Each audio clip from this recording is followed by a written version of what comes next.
On air. 1, 2, 3. Akhirnya studio kita udah balik lagi, kita udah ganti nama ya. Kalau dulu kan teman-teman tahunya kita UIB Podcast. Kita sekarang udah jadi UIB On Air nih teman-teman.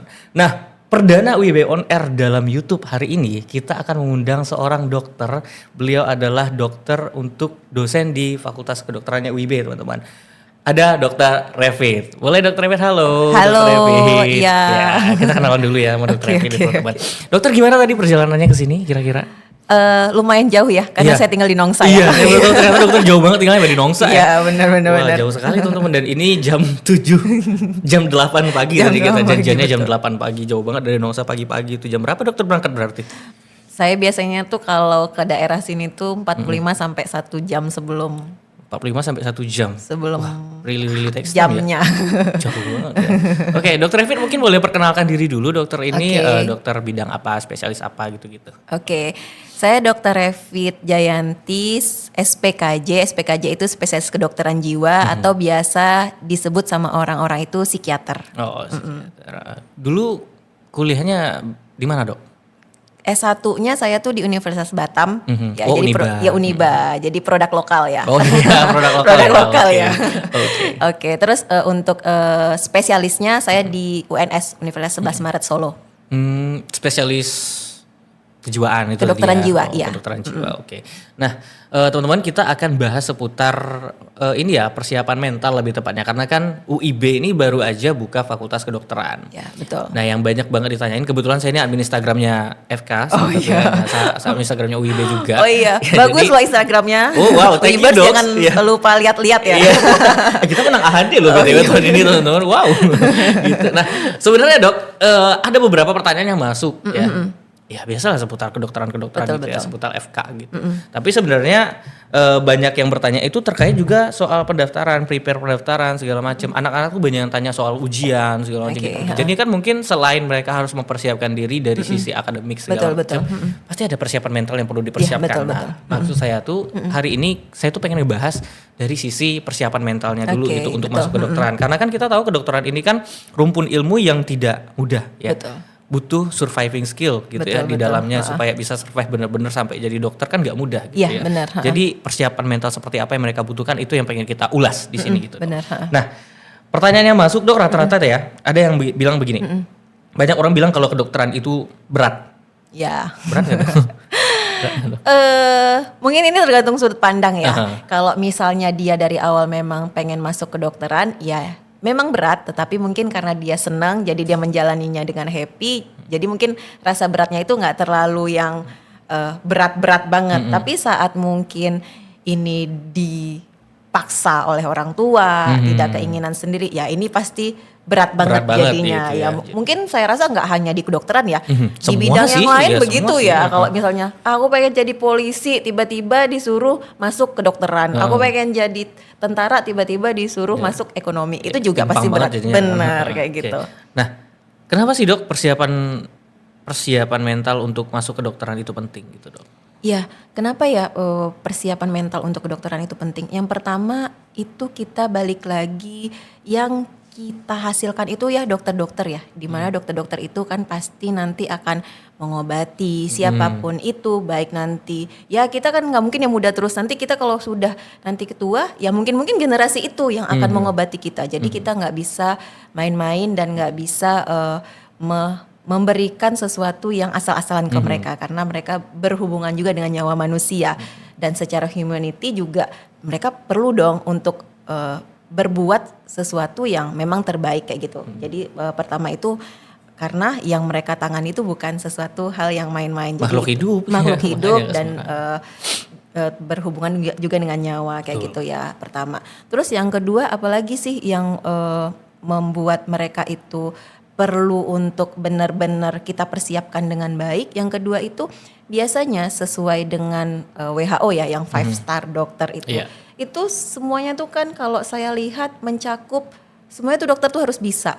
jadi community leader, jadi pengambil keputusan, juga jadi pengobat kayak gitu, juga bisa memberikan masukan-masukan kepada masyarakat untuk preventifnya. Itu kan semuanya ada di dokter ya, kalau saya lihat dari 5-star dokter yang WHO itu, dan sesuai dengan yang kita juga akan hasilkan kayak gitu. Nah, kalau misalnya mereka itu tidak persiapkan diri dengan baik, tidak persiapkan diri dengan matang kayak gitu, bagaimana mereka akan survive dan akan seperti itu gitu ya. Karena nanti apalagi kalau di daerah-daerah ini memang real ya. Di daerah-daerah itu tidak hanya nanti kita sebagai pemangku kesehatan, maksudnya tuh yang mengambil tindakan tentang kesehatan aja, tapi nanti kadang-kadang tuh tentang yang lain-lain juga.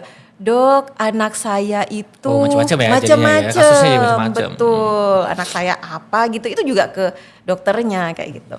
Nah, kalau dokter sendiri pas dulu awal-awal kuliah di FK lah, di Uniba, apa persiapan yang paling dokter persiapkan sebelum masuk FK gitu? Oke, dulu mungkin karena ya perkembangan kesehatan mental dan mental awareness tuh nggak seramai sekarang ya. Kalau sekarang kan di mana-mana tuh mental health tuh luar biasa ya sekarang banyak banget yang speak up akhirnya. Iya benar, banyak banget yang speak up, terus juga campaign tentang kesehatan mental tuh banyak banget sekarang ya. Kalau dulu kan nggak sebanyak itu.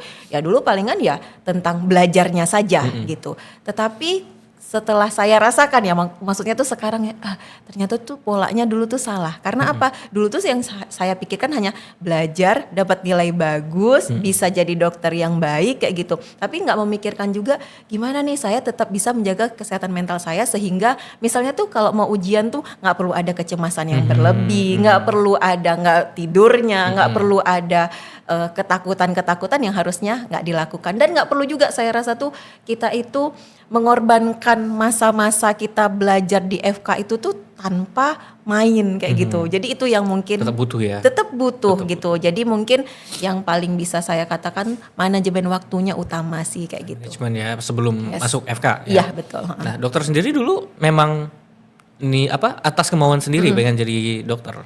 Ya kalau saya iya ya kebetulan ya. Memang dari dulu sampai tadi mungkin kita udah cerita sedikit ya Mas Gilang ya gimana perjalanan saya supaya bisa masuk FK juga ya. Dokter itu kan bukan kuliahnya mungkin di Uniba ya teman-teman ya. Tapi dokter tuh bukan dari Batam ternyata. Dokter dari mana dokter? Iya, saya tuh dari Sumatera Barat, di gunungnya namanya itu Sawah Lunto. Sawah Lunto, jauh kan maksudnya. Kenapa akhirnya memilih Uniba dok? Ya itu mungkin ini saya ceritain sedikit. Jadi saya tuh tinggalnya tuh di Pekanbaru kebetulan. Jadi ada FK negeri di situ ya. Jadi terus nggak lulus tuh di FK negeri itu ya, nggak lulus. Ya udah dulu itu namanya ada di salah satu FK negeri juga di Sumatera Barat. Pasti udah tahu ya, nggak perlu disebutin ya. Iya oke. Iya itu ya nggak perlu disebutin ya. Ada di situ kayak gitu ya. Terus di situ tuh kan ada buka yang namanya dulu tuh di zaman saya tuh bahasanya ekstensi. Kalau sekarang itu mungkin lebih dikenal sama mandiri. Masuk di situ juga nggak lulus ya, alhamdulillah ya mungkin ya pada saat itu ya, alhamdulillah kayak gitu. Karena akhirnya dipertemukan dengan Uniba ya. Kayak gitu kan nggak lulus, cuman FK Uniba ini baru kan dibimbing gitu ya, dibina lebih tepatnya, dibina sama FK negeri yang di situ, akhirnya dikasih undangan untuk ke FK Uniba. Gitu. Tahun berapa itu dok? 2010. Berarti dokter lulus kedokteran tahun? 2017 selesai profesinya. Semuanya sama profesi ya. SKET-nya 2015. Sorry dok, umur dokter berapa sih? Iya. Aduh bahas umur ya jadinya ya. Umur dokter berapa? Umur saya tuh 33. Kayak 17 tahun tuh. Oh ya. Ya masih awet banget. Masih imut ya saya jadi dibuatnya Mas Gilang. Iya, masih ini banget. Spesialisnya kapan dong berarti? Spesialisnya saya 2019. Spesialis startnya 2019. Atau startnya 2019. Selesainya di 2022.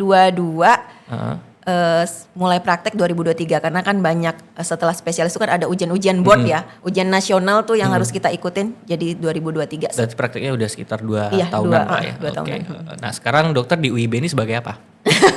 Aduh, sebagai apa ya? Gitu. Kita sebagai apa ya di UIB ini? Saya kebetulan dipercaya di Kaprodi profesinya. Profesi dokter iya. Dokter. Masih lama ya. Masih lama. Karena kan baru sekarang kita masih buka Iya, yang dokternya dulu iya, ya. Profesi benar-benar. dokternya kan harus Iya, setelah itu. Betul. Nah, jangan lupa berarti daftar ya. Iya, Biar daftar. nanti. Apalagi kita masih ada ini ya beasiswa ya sekarang teman-teman. Iya, Jadi jangan sampai benar-benar. ketinggalan. Gitu. Iya, benar. Oke, nah dokter sendiri dulu pasti tekanan belajar itu ada ya ketika kuliah di FK, apalagi FK gitu. Saya aja yang mungkin kuliahnya di komputer juga merasakan tekanan gitu loh. Benar. Apalagi di FK gitu. Karena saya juga mikirnya wah FK ini tuh kan pembelajarannya ini ya padat, susah. Pokoknya kami yang awam ini akan selalu berpikir kedokteran itu adalah salah Berat satu jurusan banget yang paling ya. sulit. Betul. Ya tidak bisa dipungkiri memang sulit menurut Iya, saya. iya. Nah, gimana cara dokter menghadapi tekanan-tekanan ketika belajar di fakultas kedokteran dulu? Oke. Nah, mungkin ya ini mungkin apa ya kalau saya bilang sesuai dengan pengalaman saya aja ya. Saya memang dari SMA itu saya belajar itu jarang sistem SKS. Karena saya nggak bisa. Semalam. Iya. Wow, saya tertampar. Saya tertampar. Karena saya sering. Ya. Ya, saya sering banget. Tapi memang ada beberapa sih yang saya SKS, tapi banyaknya tuh saya nggak SKS karena memang saya tuh nggak bisa SKS gitu ya. Saya nggak bisa SKS karena saat saya merasa tertekan, saya nggak bisa rasanya menangkap pelajaran itu. Jadi kalau SKS kan kita tertekan tuh, Iya, besok tertekan harus banget. ujian nih ya. Justru nggak bingung mau ngapain jadinya Iya, kan kalau besok dokter mau ya. ujian nih kayak gitu ya. Jadi saya tuh nggak bisa. Jadi saya itu sistemnya tuh memang nyicil. Jadi misalnya tuh hari ini ada pelajaran apa, misal pelajaran anatomi kayak gitu ya. Oke, pelajaran anatominya hari ini apa, setelah itu pulang kayak gitu, saya istirahat atau apa, terus saya ngulang.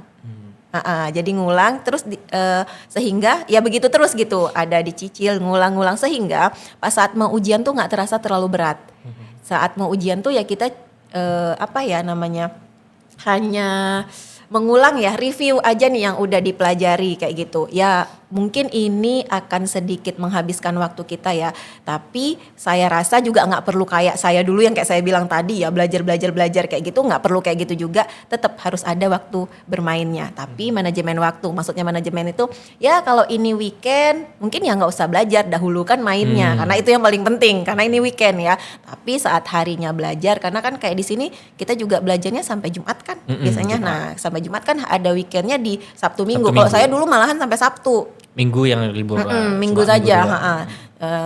sampai Sabtu. Nah kalau ini kan sampai Jumat kan masih ada weekend. Nah hari Sabtu sama Minggu silahkan untuk main karena di situ prioritasnya emang main karena weekend kayak gitu. Tapi di hari Senin sampai Jumat ya itu waktunya kamu belajar gitu. Tapi ada nggak momen pas dokter kuliah itu, momen dimana dokter tuh benar-benar merasa, wah ini tertekan udah udah hampir burn out gitu loh di FK gitu kan. Dan apa yang dokter butuhkan pada saat itu supaya, dan gimana cara dokter mengatasinya gitu?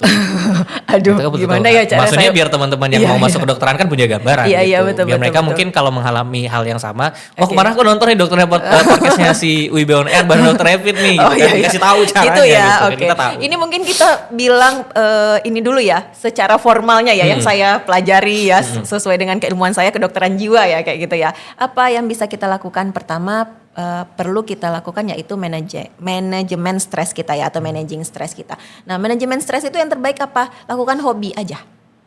Hobi ya. Hobi ya, misalnya tuh olahraga kayak gitu ya. Ya, badminton tuh hobi. Nah, badminton kayak gitu ya. Terus juga misalnya hobinya baca ya. Jangan lagi bacanya buku kedokteran, jangan. Kalau Oh iya, pada makin stres nanti ya. makin stres Udah harusnya nanti, menghilangkan betul. stres, baca malah Iya. stres gitu. Apa yang kamu hobinya, fiksi kah, non fiksi kah? Nah, itu coba dibaca kayak gitu saat kamu merasa kalau memang itu hobimu, saat kamu perlu managing stres.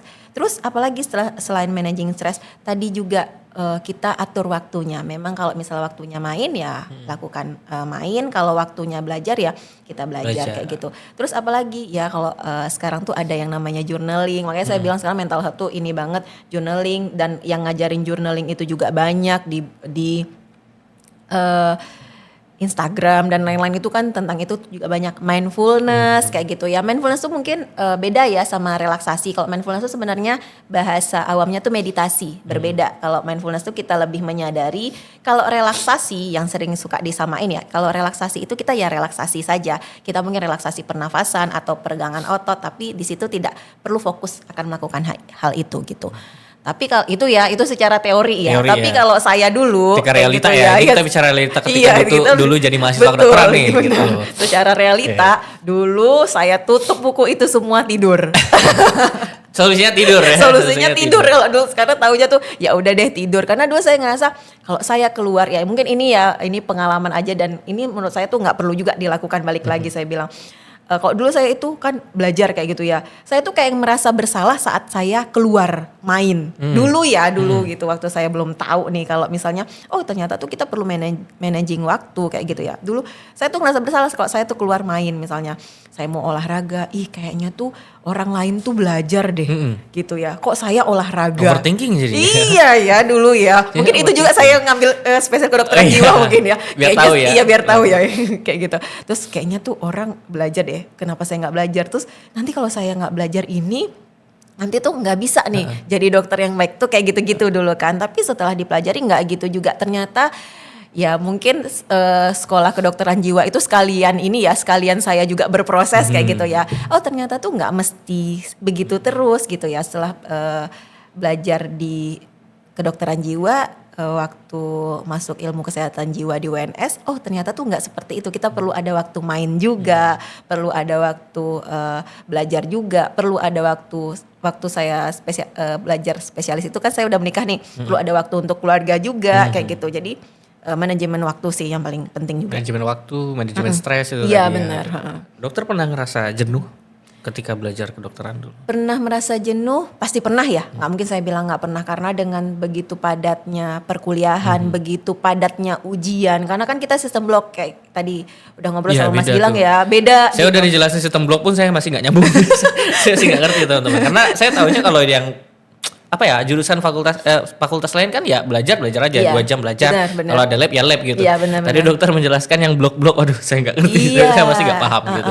Jadi kita tuh ada sistem blok. Sistem blok itu dia mempelajari beberapa bagian di blok tersebut. Biasanya sama nih UIB yang sekarang itu sama saya dulu sama. Jadi yang awal-awalnya tuh kita belajar yang fisiologi kalau kita bilang, yang normal kayak gitu kayak yang saya bilang tadi. Gimana sih kita bisa BAK kayak gitu ya, gimana tuh menghasilkan urinnya gitu ya, kayak gitu-gitu kan kita belajar kayak gitunya tuh, yang normalnya gimana sih, terus juga pH-nya gimana sih kayak gitu-gitu kan kita belajar tuh di awalnya fisiologi tuh namanya. Jadi yang normal-normalnya kita pelajari di situ.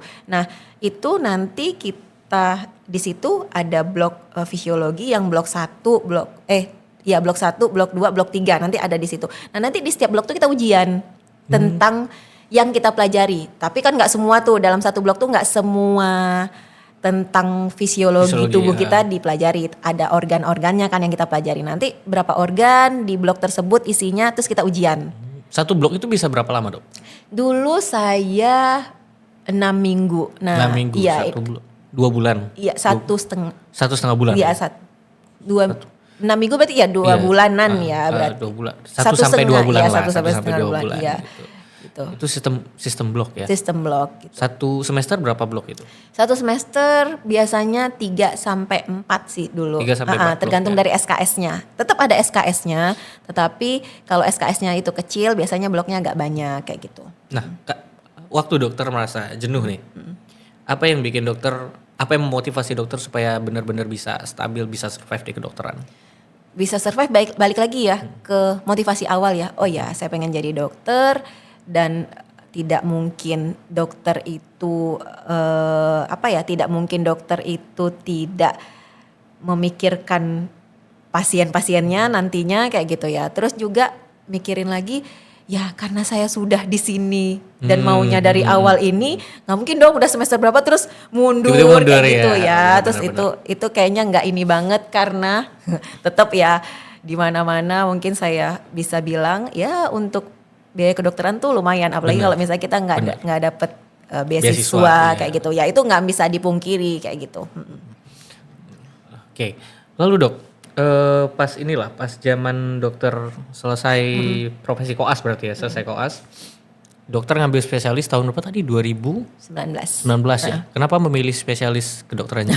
Aduh, ini tricky banget pertanyaannya ya. Kita penasaran gitu. Karena kan spesialis kan ada banyak ya, patologi anatomi, gizi klinik segala macam. Kenapa dokter akhirnya memutuskan untuk memilih kedokteran jiwa ya? Gitu. Awalnya saya tuh kan pengennya neurologi sebenarnya. Neurologi itu saraf. Itu yang mana ya? Saraf. Dokter saraf ya. Okay. Pengennya tuh neurologi tuh dokter saraf kayak gitu ya. Terus mikir lagi, dokter saraf itu kan complicated tuh ya. Maksudnya kita belajar di situ ada stroke yang perlu cepet tindakannya, terus juga ada emergensinya kayak gitu. Aduh, kan saya perempuan, mikirnya begitu sih simpelnya. Ah, kan saya perempuan, nanti kalau malam punya anak kayak gitu ya, dibangunin kayak gitu atau harus ke rumah sakit, saya pikir kayak gitu kan. Karena kan di neurologi atau di saraf itu kan ada juga intervensinya sebenarnya yang memang kayak sekarang stroke itu bisa sebelum golden periodnya habis itu bisa tuh kita lakukan yang namanya ablasi kayak gitu ya supaya nggak memburuk tuh keadaannya kalau cepat gitu ya. Nah ada kayak gitunya. Terus kalau saya misalnya ngambil itu, aduh gimana ya kalau misalnya perempuan punya anak nanti kayak gitu kan. Ya udahlah ambil yang lebih minor kalau kita bilang itu kan mayor tuh yang kayak gitu-gitu kan sebenarnya neurologi itu minor tetapi dia karena ada tindakan bisa aja dia seperti mayor gitu kan. Terus kalau ambil bedah ya begitu juga. Tapi memang saya itu dari dulu tuh nggak suka pegang pisau. Gak suka bedah-membedah Gak bedah-membedah kayak gitu ya. Nyalinya langsung ciut kalau yang kayak gitu-gitu ya kalau orang bilang ya kayak gitu. Belajar cuman ya udah yang penting tuh saya tahu kayak gitu kan. Yang penting saya tahu tapi dan nyampe bisa. kesana ya? Iya, tapi passionnya nggak kesana. Iya, passionnya nggak kesana. Terus ya udah apa ya yang lain kayak gitu. Terus kayaknya kalau misalnya gizi klinik itu saya terkendala sama nggak terlalu banyak kan yang buka gizi klinik di Indonesia untuk kedokteran. Terus apalagi ya kayak gitu. Ya udah deh, kayaknya tuh yang masih sama, hampir sama, itu kan dari saraf tuh kayaknya jiwa ya. Karena apa? Kalau misalnya saraf itu menangani organnya, kalau jiwa itu menangani perilaku yang diakibatkan oleh kesalahan, bukan kesalahan ya, gangguan dari persarafannya itu. Ya udah deh, paling deket Jadi deh kayaknya ini. Kedokteran jiwa ya? Iya, ambil kedokteran jiwa. Berarti, sorry, bedanya apa psikolog dengan dokter spesialis kedokteran jiwa? Oke, bedanya SPKJ berarti atau psikiater orang lebih sering bilang sama psikolog. Istilah lainnya kedokteran jiwa tuh psikiater ya. Okay. Kalau psikolog itu, nah psikolog itu dia S1-nya itu kan bukan dokter ya, S1-nya kan sarjana psikologi ya, sarjana psikologi. Terus supaya bisa praktek mereka ambil psikolog klinis. Ya, kalau dokter, kalau SPKJ atau psikiater S1-nya kan kedokteran. Terus ambil spesialisnya kedokteran jiwa atau ilmu kesehatan jiwa. Yang membedakannya lagi selain satunya dokter, satunya bukan. Yang membedakannya lagi kalau misalnya dokter itu ada mempelajari biologinya. Karena kan memang dokter secara biologikal gitu ya.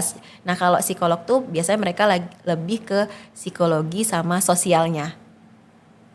From outside berarti ya? Bukan benar. Kalau dokter lebih yang ke dari dalam. Which is kalau pemberian obat gitu psikolog tidak boleh. Psikiater ya, bukan psikolog ya. Psikolog nggak boleh. Nggak ada wewenangnya untuk itu mereka. Tidak karena boleh mereka bukan ya? dokter. Iya tidak boleh. Okay. Lalu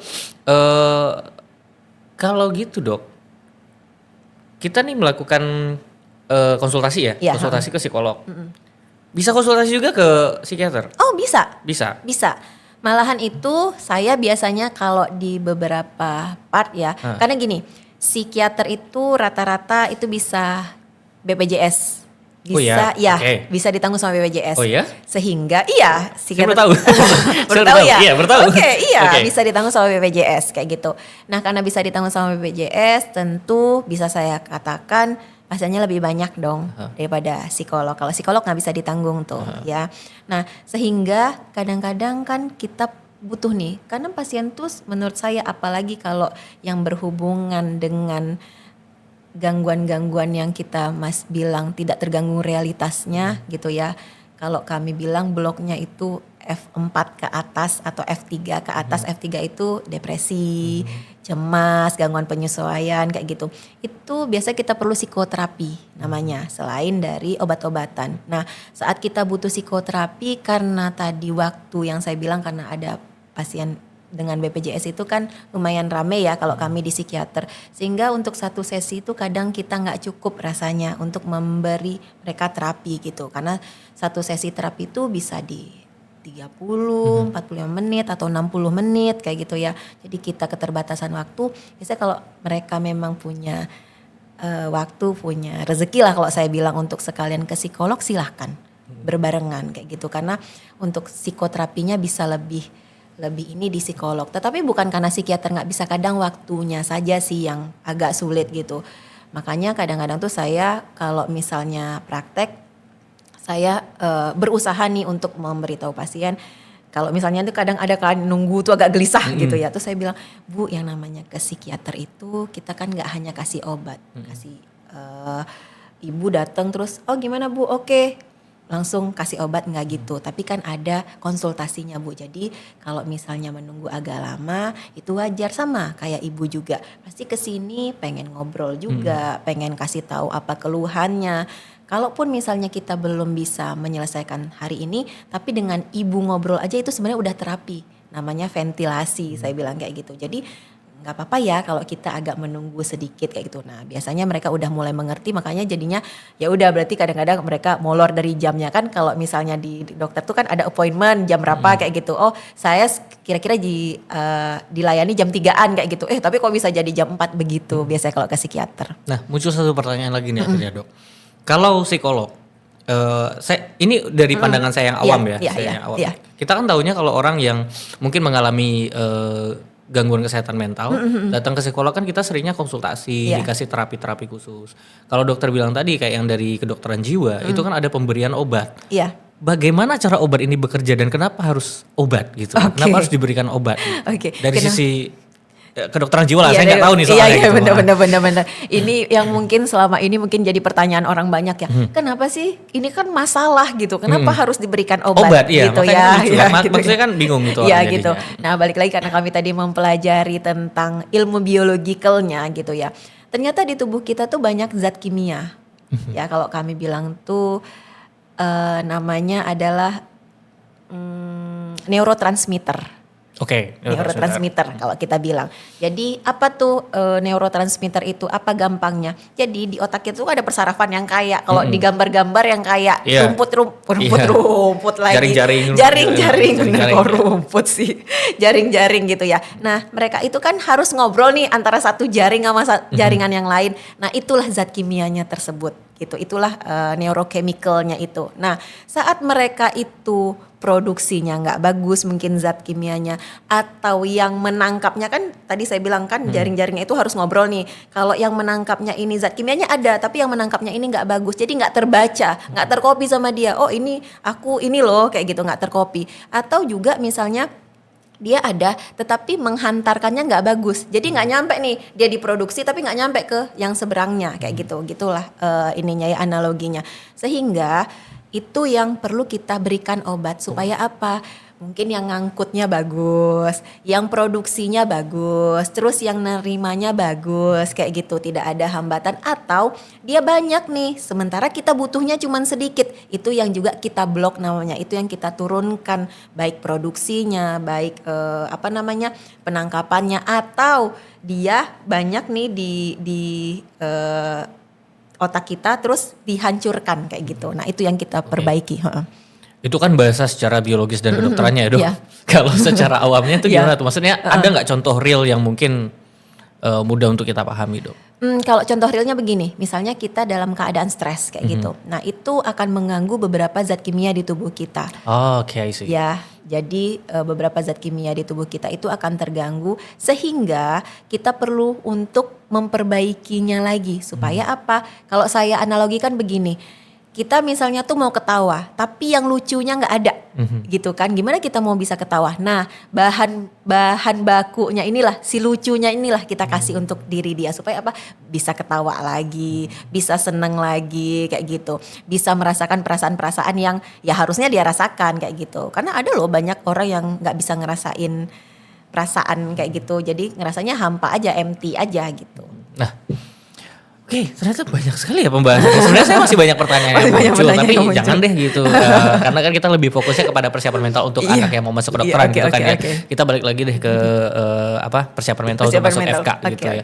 Dokter sendiri dulu pas kuliah, kedokteran tuh ada skripsi-skripsi itu nggak sih Dok? Ada ya, ada juga ya. Ada juga ya. Nah, dokter sendiri pas kuliah ada nggak nemuin mungkin dosen-dosen pengajar yang killer? Yang garang, yang galak, atau yang hilang-hilangan gitu. Oke. Ya mungkin di semua prodi juga ada ya yang kayak gitu ya. Nggak mungkin nggak ada, namanya manusiawi. Dan sifat manusia tuh menurut saya tuh apa ya, kalau dulu tuh saya belajar tuh gini. Sampai dosen saya tuh ingat banget saya bilangnya gini. setiap orang itu udah punya template-nya masing-masing.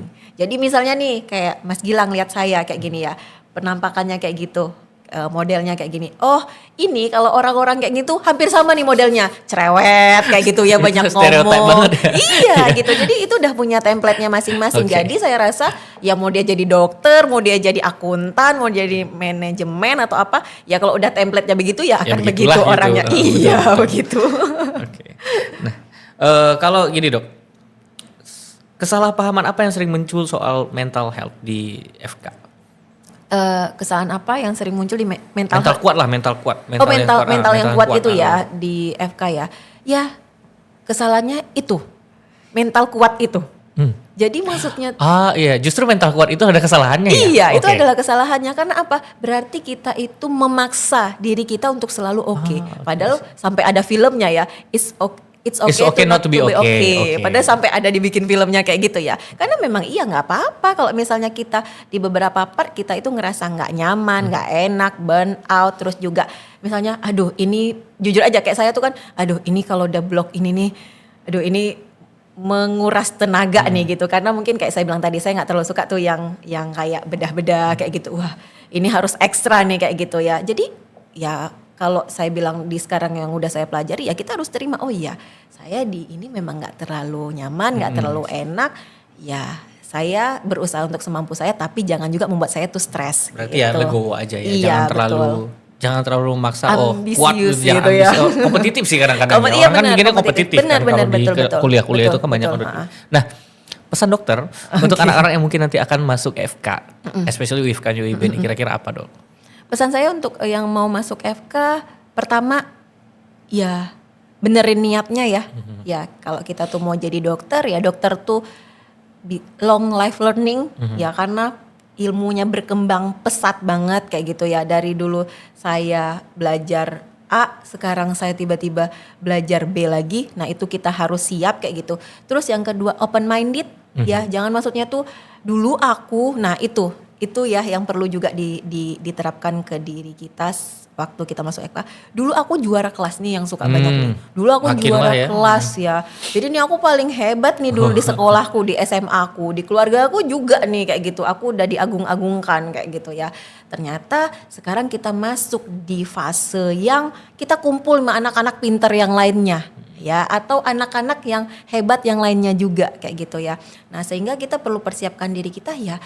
Hidup tuh emang begitu gitu ya. Jadi nggak kita aja tuh yang paling pinter dan kita aja yang paling bisa. Jadi dari teman-teman yang lain kalau ada, aku ada belanja ini, oh iya. Malahan tuh timbulnya diskusi, jangan bukan kayak gitu. Nah itu yang mungkin perlu diketahui juga. Yang pertama berarti tentang itu tadi ya niatnya, yang kedua open minded kayak gitu. Terus yang ketiga siapkan lagi diri kita itu kalau misalnya kita udah nggak anak SMA lagi. SMA dulu kan udah ada tuh ya mata pelajarannya dan gurunya pasti masuk ya, Pasti ataupun masuk, kalau iya. enggak tuh dikasih tugas gitu. Betul. Ini nanti akan berbeda apalagi jujur aja berhubungan sama dokter-dokter seperti kami ya, yang klinisi ya yang kayak saya bilang tadi. Aduh tiba-tiba ada pasien emergensi yang dokternya harus datang tapi itu jam kuliah gitu ya, tapi kita kan pasti meminimalisir ya, tapi itu nggak bisa nggak bisa Dihindari kalau kayak terjadi, gitu ya, benar. karena kita berhubungan sama nyawa manusia, misalnya kayak dokter obgyn, tiba-tiba mau lahiran karena mungkin plasentanya previa atau apa kayak gitu ya, itu harus sito gitu kan, kalau enggak bisa membahayakan ibu atau anaknya, itu ya dokternya mau nggak mau pasti pilih pasiennya kayak gitu ya. Nah kuliahan mungkin akan terhambat, mungkin akan diundur atau di reschedule, nah itu harus siap kayak gitu ya, karena kalau nggak siap itu nanti susah. Terus apalagi persiapan kalau nggak anak di Batam gitu ya, mungkin balik ke sini, tiba-tiba di sini dengan culture yang berbeda kayak gitu ya. Dulu saya sampai agak tersinggung. Dulu kalau di Pekanbaru kan nggak ada panggil budak nih kayak gitu. Iya. Oh dikiranya kalau budak kan di sini anak-anak kan. Iya Dikiranya benar. anak-anak. Dulu kan ketimpangan bahasa ya. Iya. Ketimpangan Dulu kira bahasa. budak itu kan budak. Iya. Budak yang benar budak. Iya gitu kan. Hamba kayak sahaya gitu. Iya benar hamba sahaya. Dikiranya Kayak udah ini gitu-gitu. banget. Bener. Nah kayak gitu juga. Terus yang terakhir tadi balik lagi, belajarlah mulai dari sekarang tuh manajemen stresnya apa gitu ya. Jadi persiapkan karena kuliah kita itu padat banget. Manajemen stresnya perlu Stres, diperbaiki manajemen dan waktu. juga manajemen waktunya. Itu sih yang perlu dipersiapkan. Wah, Saya banyak banget mendapat insight nih Dok, jujur. Apalagi saya orang awam, walaupun saya tidak masuk FK ya. Tadi kita bahasnya banyak ya, ada bahas mental health juga segala udah macam. lebih dari 21 Mas Gilang, kalau enggak daftar lagi FK. Saya 25 sih. Sebenarnya kalau masih 20, 21 saya mau aja sih daftar. Iya, karena ngelihat jujur Dok, sebenarnya kemarin abis keliling-keliling UIB kan, ngeliat lab-labnya segala macam, terus ngeliat beberapa dokter juga. Wah, kayaknya belajar kedokteran tuh seru gitu. Benar. Kayaknya belajar kedokteran seru deh. Tapi ya sekali lagi kalau saya terbentur umur. sudah 25, jadi nggak bisa lagi untuk mulai kuliah lagi di kedokteran gitu ya. Tapi thank you banget nih Dok. Sama-sama. Ini banyak banget insight-nya. Semoga nanti teman-teman UIBers, terutama yang mau daftar FK, itu bisa jadi acuan buat teman-teman, bisa jadi pondasi buat teman-teman yang benar-benar pengen masuk FK tuh harus diluruskan dulu niatnya kembali. Harus open minded tadi ya Dok ya, sama manajemen waktu, manajemen stres. Itu penting banget teman-teman. Dok, saya ucapkan terima kasih sama-sama hari ini. Kita sebenarnya masih banyak pertanyaan yang saya tidak sempat saya tanyakan, tapi saya takut menyita waktu dokter karena saya dengar tadi dokter masih ada praktek seperti ini. Jadi nanti kita mungkin akan sharing di lain waktu gitu. Oke. Teman-teman UIBers, terima kasih sudah mendengarkan. Sampai jumpa di episode UIB on Air selanjutnya.